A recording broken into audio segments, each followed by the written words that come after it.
Hello. Thank you all for joining me. I'm going to be recording a practice session of a talk I'm giving tomorrow afternoon. I just thought that people who couldn't come to the conference would maybe like to have access to this. And I was going to be practicing anyway, so I thought maybe you could join me. So I'm going to be walking through a presentation I'm giving at the Chicago Linguistics Society tomorrow. And that society is the oldest student-run conference in the country, so I'm really excited. Or linguistics conference in the country, one of those. All right. Here we go. Okay.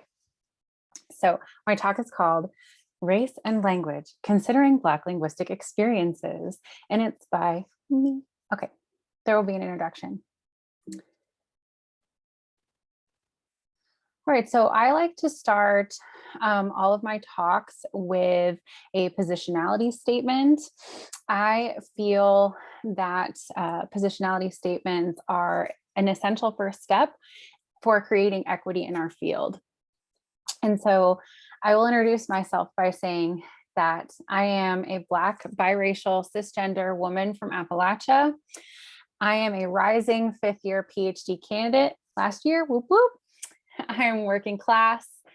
I am a second-generation student, and in that I mean my father was an integrator, the first African-American student to be admitted to the Catholic school we both attended.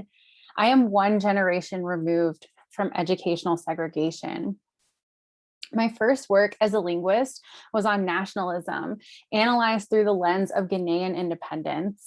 Learning how a global ideology was enacted and maintained, and sometimes challenged through language, has been formative for my trajectory as a scholar, and has led me to asking more and more questions about the historical construction of ideologies and the realities they maintain in the minds of language users. So I was so excited to be asked to speak on race and language here because it is something that I think about all the time. And also I've been speaking to public audiences about this very topic for the last year or so. And so I thought I would share some examples that these publics have found interesting. And so today I'm going to walk you through some background about African-American languages, how I define them and how I feel that they operate. We'll go in depth in some examples about education. I'll talk you through a few other quick examples of different institutions. And then I'm going to preview some current research that I have ongoing. And I just want to say I'm going to be talking about Blackness today because that is where my expertise lies. But all of the examples I give you here are indicative of wider phenomena that impact people of all non-white races in the United States, but also across the globe. So I use the term African-American languages or language, AAL, to describe Black language, joining Lanehart in taking a top-down historical approach to categorization. I feel what unites these language users is a shared social history of enslavement and settler colonialism.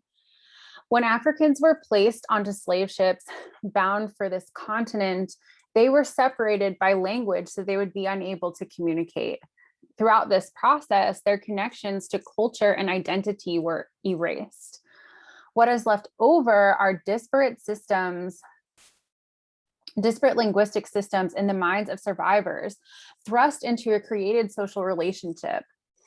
Throughout the subsequent centuries, these survivors were under intense and intimate contact with English. After the Civil War, these populations mobilized into the largest movement of peoples recorded on this continent, the Great Migration. This mobilization of self-determination and will results in a period of reanalysis and recombination for Black language. But before this recombination period, there are some important linguistic experiences that these populations share. And the first relates to anti-literacy laws. So the United States is the only country to have anti-literacy laws which restrict the actions of its own population. The 1739 Negro Act made it illegal to teach enslaved Blacks how to read. And we have anti-literacy laws on the books in this country in the North until 1834 and in the South until Reconstruction. And it's not just because of this idea that an educated slave is a dangerous person, that if, Black people could access written language, that they could solidify a rebellion. But it is instead that literacy itself directly threatens the justifications for enslavement, that Black people are, quote, less human, permanently illiterate, and dumb. And so were Black people able to have enriched linguistic experiences, to participate in knowledge creation, there wouldn't be this reason to dominate them. And so those who were able to seek their freedom encountered other dangers which once arising in the North, namely the nascent US police force. During this period, advertisements seeking fugitives were printed in newspapers, on broadsheets, and sometimes even read by clergy from Sunday pulpits. And they gave the public information that could be used to identify these individuals. So here are some examples of what these advertisements look like. On the right, we have Sophia Gordon, who is described as having a low and soft manner of speech. On the top right, we have Yet, who is described as speaking Low Dutch and broken English. And on the bottom, we have Fanny, who speaks English and French and has lost her front teeth. These advertisements being distributed create a system of monitors put in place throughout the country to pay attention to Black people's speech, to use that information to identify them, and then to punish, imprison, and force them to work under the lash. And so for people during this period, sounding like yourself could be life-threatening. Fanny, for example, might avoid speaking French in public and might work very hard to remove all traces of French knowledge from her English pronunciation. And so we've established the conditions that Black language was under during this period, but we should also establish the paths that white language was taking. And so during the 18th and the 19th century, we have this groundswell of codification, right? White people and later white men were participating in this global project, naming the heavens, right? All the parts of my female, body of color. They established units of measure and time zones, right? And all of this contributes to this project of standardization. And I have this ization suffix highlighted here because it's important to mark that there is a making and a doing of this work, right? That there is an agentiveness to the standardization process, right? So these white people, these citizens who are afforded access to written language, who are afforded equal protection under the law, are doing all of this work of naming and defining what it means to be a good person, right? Putting language behind appropriateness, success, innocence, sincerity, and on and on. When we think about the standard spoken variety, so not just the process of standardizing all the other things, what we see is the variety of the powerful become codified. Of course, the powerful in this context are white people. So the preferred pronunciation defaults away from our large population centers in New York and Philadelphia and defaults instead to the race-neutral and ethnically unmarked varieties of the inland North. White language becomes the standard, and the use of it is seen as the proper thing to do. And because this variety enjoys institutional support, and by that I mean it is used in all formal, creative, and technical writing, it's used in courts, and it's used across all professions. Because of this, assimilation is required for social mobility. More than this, not using this language is seen as an indicator of lower intelligence or a difficult or sometimes even criminal nature. Black life and language is not thought of as capable of assimilation and therefore remains separated from literacy and education, further reinforcing the distinction of Black people as second-class citizens. This history and treatment of Black people has set their variety apart. And so I want to focus now on the differential educational experiences of Black people. Baker-Bell reflects here that the way Black language is devalued in schools reflects how Black lives are devalued in the world. We've already discussed anti-literacy laws, a system of public monitors for Black speech, white supremacist language standardization, and expectations of assimilation, which certainly illustrate the ways that Black lives have been devalued in the world. So let's think about how Black students matriculate and how their racialized experience is different from those of other races in the United States. So we begin by considering this landmark decision, Lau v. Nichols. It begins in 1971 when the San Francisco school system was integrated and they absorbed 3,000 Chinese students into an English-only medium of instruction. It was not long before these students were segregated and their parents sued. This case went to the Supreme Court, where a federal mandate for English language learning education was created. At this point in history, we've seen a few other cases create such programs at a district level, but now if a school district had a certain percentage of so-called foreign language speakers, it must provide English language learning education to overcome language barriers that impede equal protection. So with this in mind, I want to turn to two cases dealing with Black English. In both of these cases, Black students were being segregated, placed into special ed classes and labeled as neuroatypical because of their first language. I want to briefly discuss the two different legal approaches these cases took in an attempt to gain equal protection for Black students. So the Ann Arbor Black English case, their legal tactic is to extend the Lau v. Nichols decision to dialects. Right? So we argue in court that dialects and languages are equal to each other in structure and function, and that therefore AAL should be a medium of instruction. But the courts are not convinced, right, that dialects are equivalent to languages, and this medium of instruction proposal, which is the same as English language learning, right, is rejected. And the reason it's rejected is because the courts argue that these children need to learn to speak and understand, end quote, right, which is apparently being taught in Black language that was accessible to them would impede speaking and understanding. I still don't get it.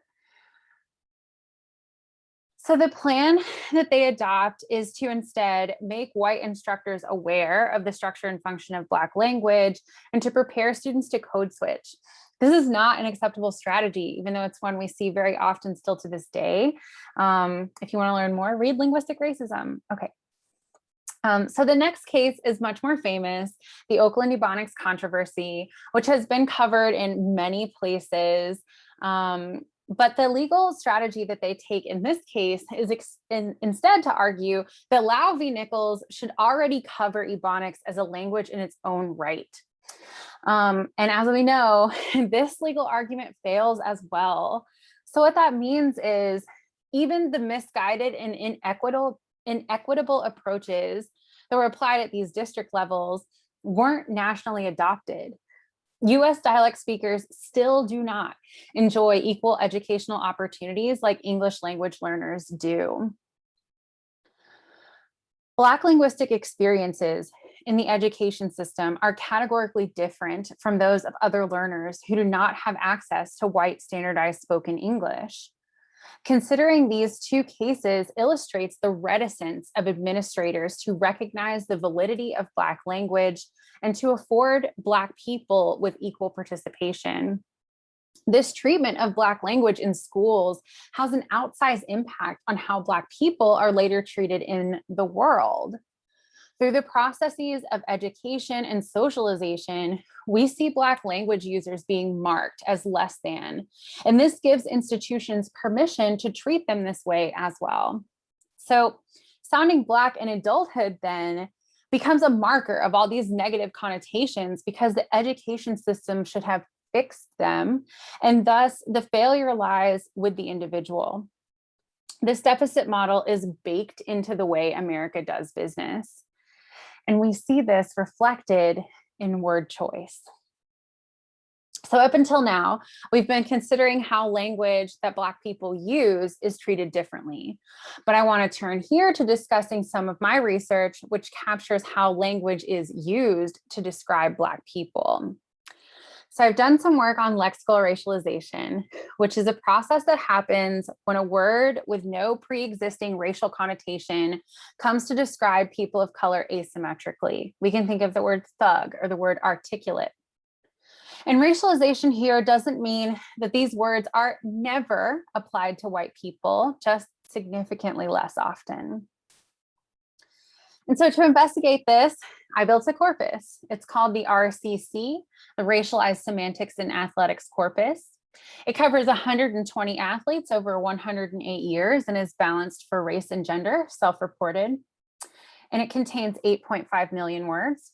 So to analyze this large data set, I take a machine learning approach. So I developed a machine learning algorithm, a support vector machine, or SVM, to aid in the objective classification of these data. So simply put, the goal here is a revelation of the informational content of this large body of text. The SVM is not designed to be an automatic racism detector.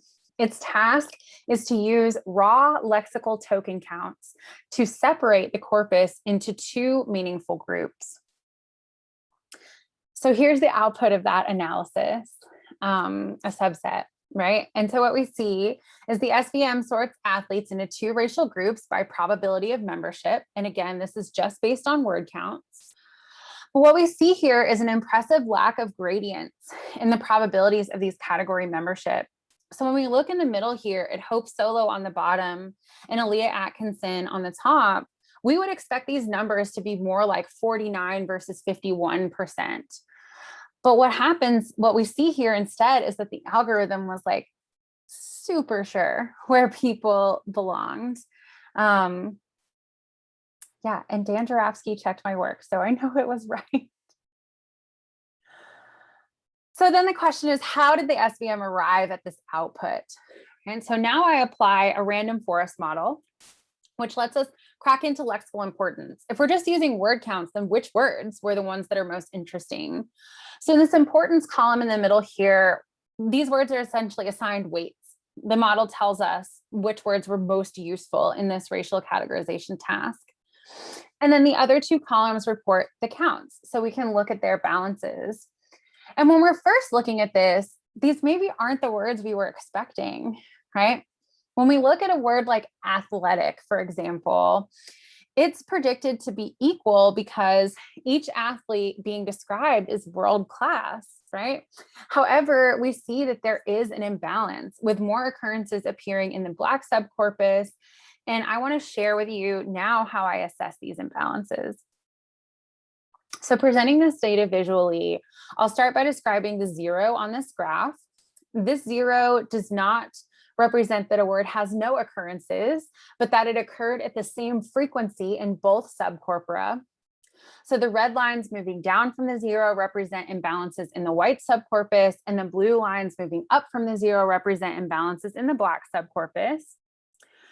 If we focus in on the word culture as an example, these 243 additional occurrences in the Black subcorpus represent a 2-to-1 ratio for that lexeme. So I looked at each of those uses to determine how culture is being applied. And so what we find is that Black athletes are described as infusing their own culture into the sport, or altering the sports culture with their ethnic presence. Whereas culture occurrences in the white subcorpus refer to the culture of the sport itself, not white culture as such, or are used not in reference to the athlete. So what we see here are two very different lexical senses of culture, the use of which is determined by the race of the referent. Black linguistic experiences are conditioned by these lexicosemantic subsets. And it isn't the words that you might think. Like, again, it's not racial slurs or a word like ebony, which describes embodied Blackness. They are so-called everyday words that take up a different lexical sense. And this kind of differentiation has cognitive and social consequences. So folk ideology is a belief that we carry which influences our rational ordering of the world. And there is a folk ideology that's held that Black people are mistakenly believed to be naturally suited for physical activity due to their primitive aggression and physicality, and are thus prone to violent displays, right? Again, like, this isn't real. But this belief leads to the understanding of their prowess in sport, right? So this ideology shapes expectations of those who interact with Black people and has consequences in institutions outside of athletics. So when we look at healthcare, we find that Black patients who report their pain are 22% less likely to receive medication. And I attribute this to a violation of an expectation of semantic intensity, right? So when we walk in and we say, like, ow, ow, I'm hurting, they expect us to instead be like hulking out, right? So these violations of expectations of semantic intensity, right, like us hitting a ceiling when we're describing our pain, contribute to maintaining this very high mortality rate, especially for Black women in US healthcare. This is something that was experienced by Serena Williams, who, despite having access to excellent healthcare and a documented history of blood clots, was not believed when she reported chest pain that was diagnosed as a pulmonary embolism when she flatlined an hour later. So part of Black linguistic experiences then is not being believed or taken seriously when reporting facts or events.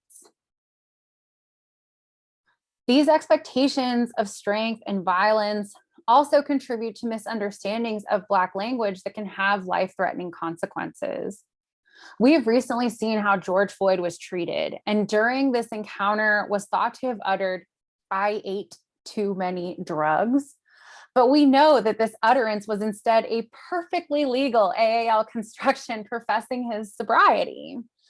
Thankfully, this misunderstanding did not allow his murderer to go free, but that is not the case with Trayvon Martin's killer, George Zimmerman, whose acquittal hung on the finding that Trayvon Martin was in fact the one who made it racial by calling Zimmerman a creepy ass cracker while being followed by him. Zimmerman's actions were determined not to be a hate crime because of the assessment of this utterance. And finally, Sandra Bland, whose arrest was analyzed by Gillian, Holliday, Burdine, and Tagler in 2015, who discussed how it was the arresting officer's perception of her speech as copying an attitude that later led her to being removed from her vehicle, only to die later in police custody. So finally, I'd like to consider the institution of housing, famously known to discriminate against Black people. Purnell, Izzardi, and Baugh's landmark study showed us that discrimination on the basis of voice is possible. My extension of this work confirms that these phenomena are still active in today's market, providing evidence that practices which are explicitly forbidden under the Fair Housing Act happen to Black people, even over the phone. My work also shows that not only is race identification possible in a few seconds, but that listeners also create an entire linguistic profile of speakers in this time. And for Black speech, these profiles are the most negatively valenced across the board.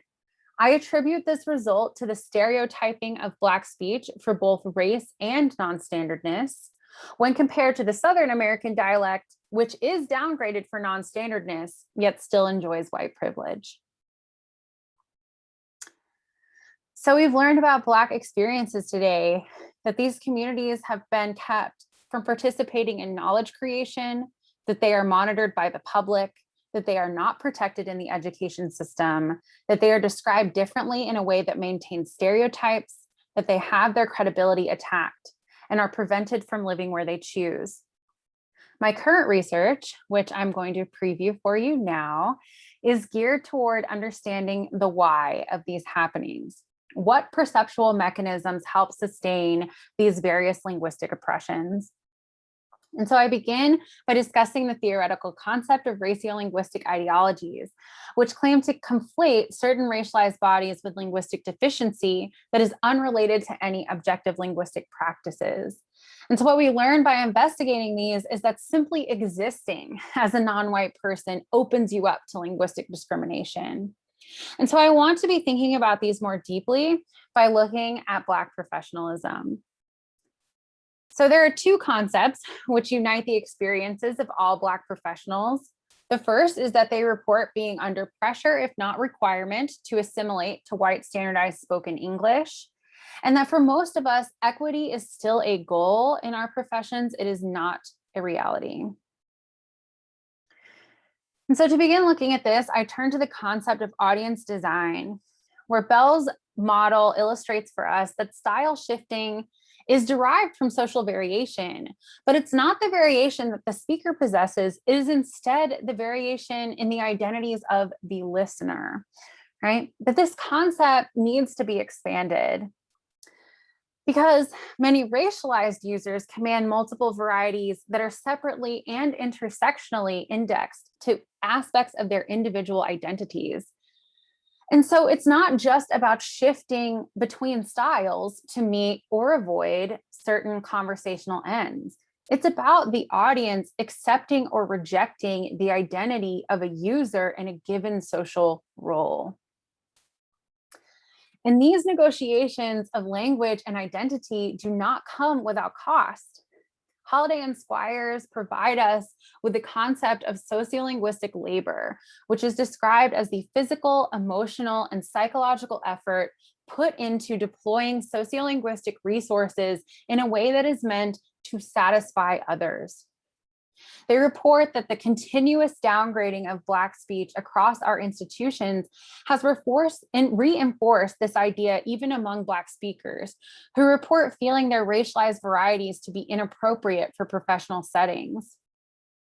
The process of being educated is also a bleaching process, and thus creates a state where educated Black people must maintain bicultural competence, moving between and never quite fitting into opposing racialized communities.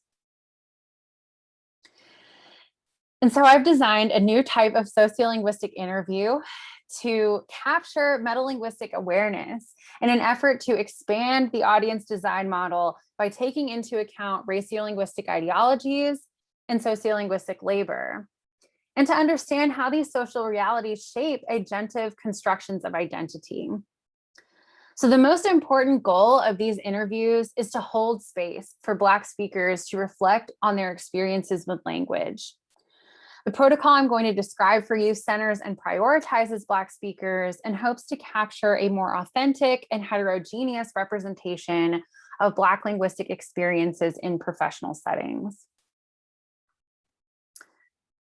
So I begin by looking at US Black language variation. How do my interviewees situate themselves in the wider tapestry of Black language? And I get at that by asking some classic dialectology questions, but also asking participants to define and discuss AAL lexical items.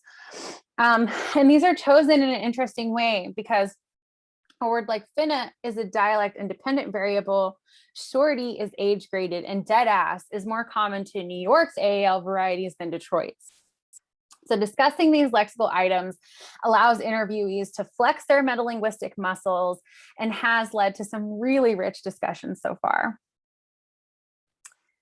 I asked them specifically to think about their language use and how their connection to place and race have informed that by focusing on their formative years. And so here we have an example from Lonnie, a 50-year-old cisgendered male music teacher at Detroit Public Schools. I'm going to share his thoughts with you now.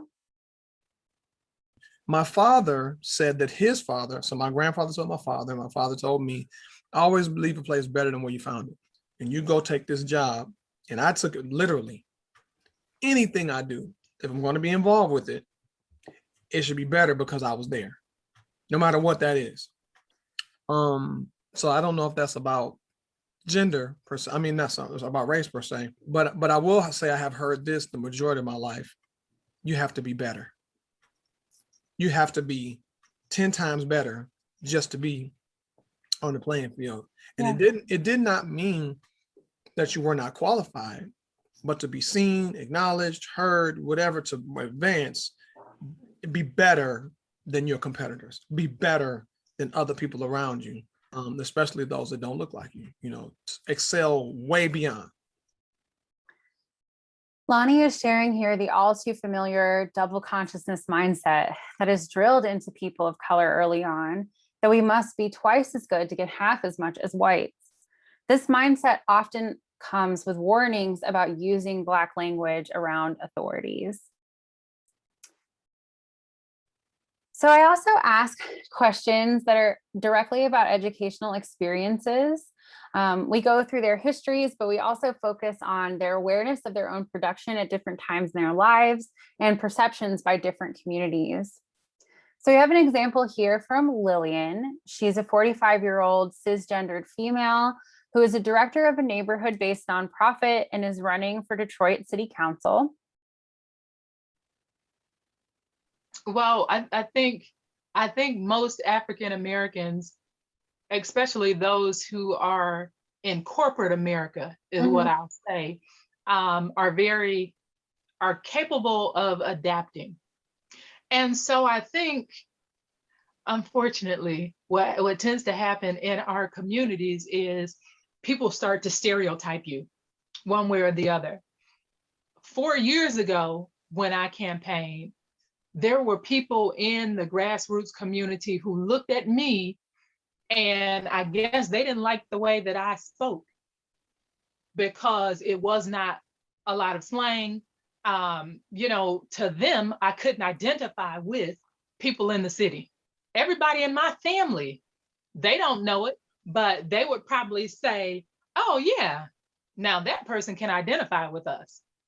It's my family members. The only difference is I had different exposure when I went to U of M to get my degree.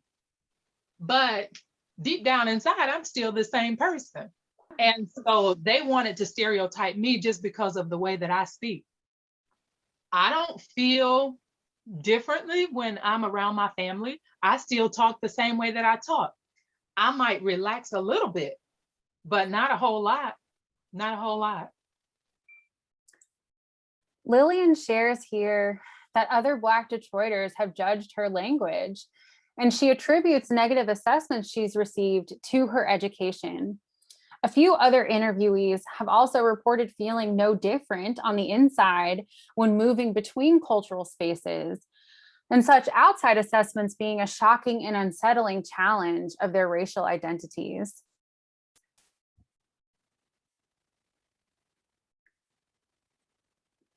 I also, of course, asked interviewees to reflect on their professional experiences.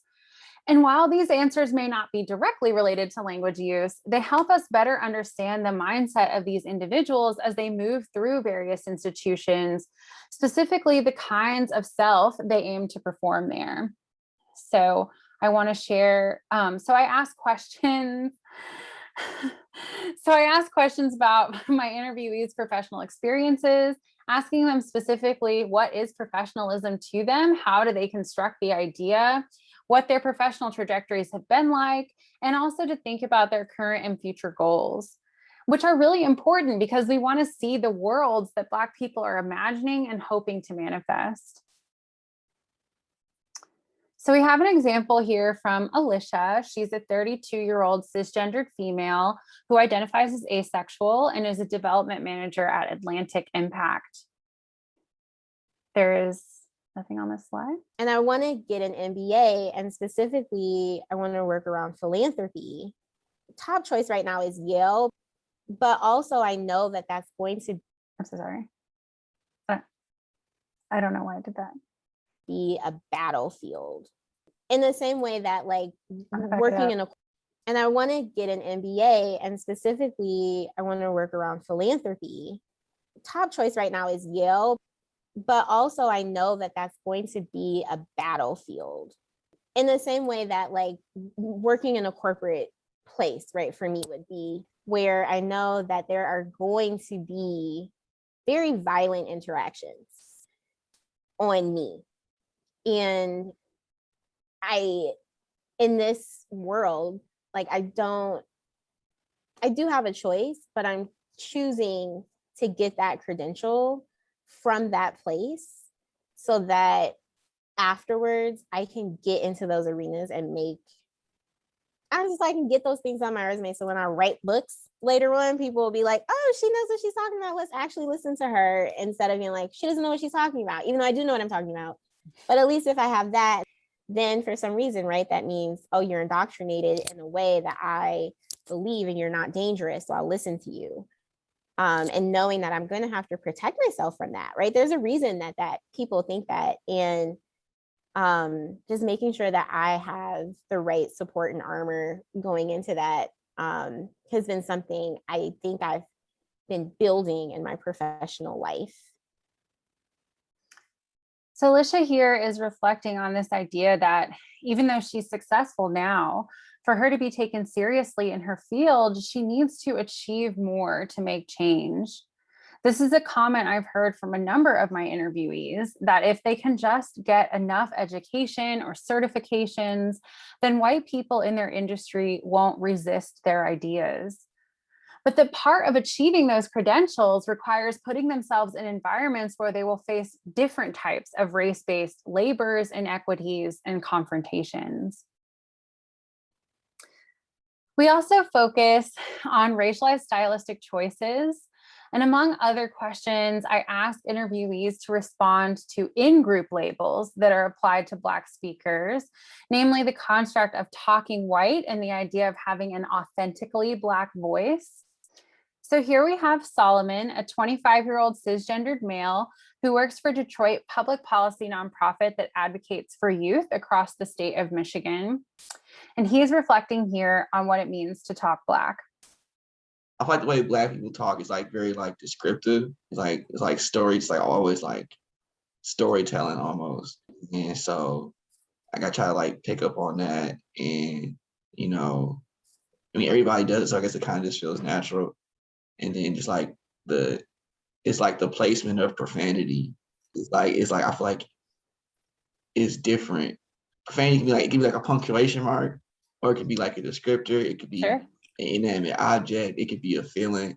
It's like, you know, like, all right, so how do I want to you can tell when somebody like don't cuss, like, all right, that sounded weird when you said that word, like, you know, versus like, all right, this person be cussing at home, like.